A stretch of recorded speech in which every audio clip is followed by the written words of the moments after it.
poderia deixar também de registrar a minha profunda preocupação com o PL, que já foi aqui mencionado pelos colegas que me antecederam, o PL 3369 de 2015, de autoria do deputado Orlando Silva. Esse PL, ele é, no mínimo, preocupante, para não dizer inconstitucional. Então, os meus registros aqui serão...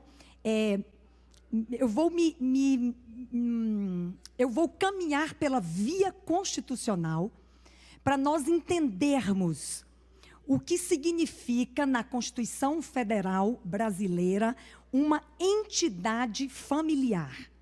Não é? A preocupação do PL, e eu quero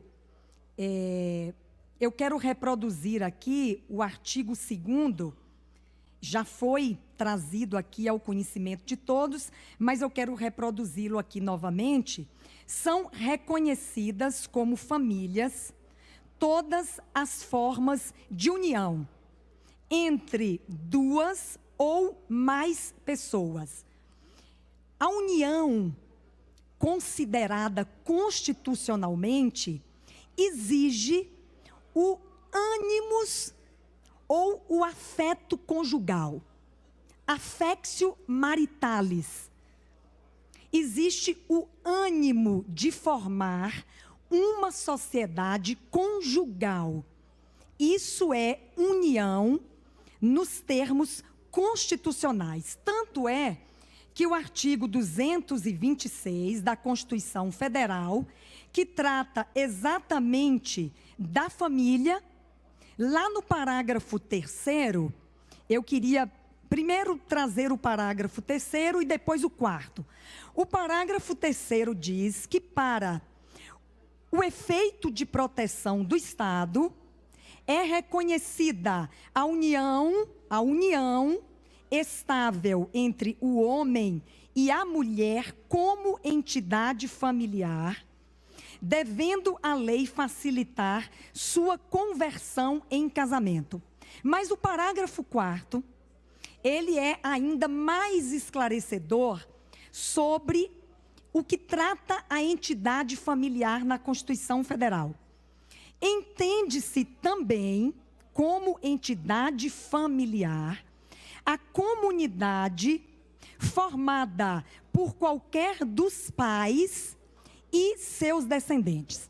O parágrafo 3º tratou de um homem e uma mulher unidos para formar um casamento. Mas o parágrafo 4º também considerou uma entidade, não considerou uma união. Vamos lá. A união constitucionalmente é compreendida como a intenção de um homem e uma mulher constitucionalmente, com o affectio maritalis ou afeição conjugal, de formarem esta união matrimonial. Mas o parágrafo 4º considerou não uma união, considerou também uma entidade familiar, qualquer um dos pais, pai ou mãe e seus descendentes. Essa também é uma entidade familiar. Mas quando falou de união, falou exatamente do ânimos conjugal. Então eu vou retornar para o PL 3365. São reconhecidas, artigo 2º, são reconhecidas como famílias todas as formas de união entre duas ou mais pessoas. E que para este fim se constituem e se baseiam no amor, na socioafetividade, independentemente de consanguinidade. Esse é outro aspecto muito preocupante. E talvez o que mais me preocupe agora. A união, a família é a união de duas ou mais pessoas, independentemente de consanguinidade. Eu apresentei que a melhor interpretação do texto constitucional é que união é o ânimos matrimonial de um homem e uma mulher. Entidade familiar, também considerada família, pode ser um dos pais com seus descendentes. Entidade, não união. Quando a Lei 3365, no artigo 2º, traz união entre duas ou mais pessoas, independentemente de consanguinidade, a mim me parece ou que o texto foi elaborado de forma não esclarecedora, e ele pode ser reelaborado, ou de fato nós estamos entendendo o que está dito aqui, de que uma união entre duas ou mais pessoas, independentemente dos laços de consanguinidade, deve ser legalizado pelo Estado como família.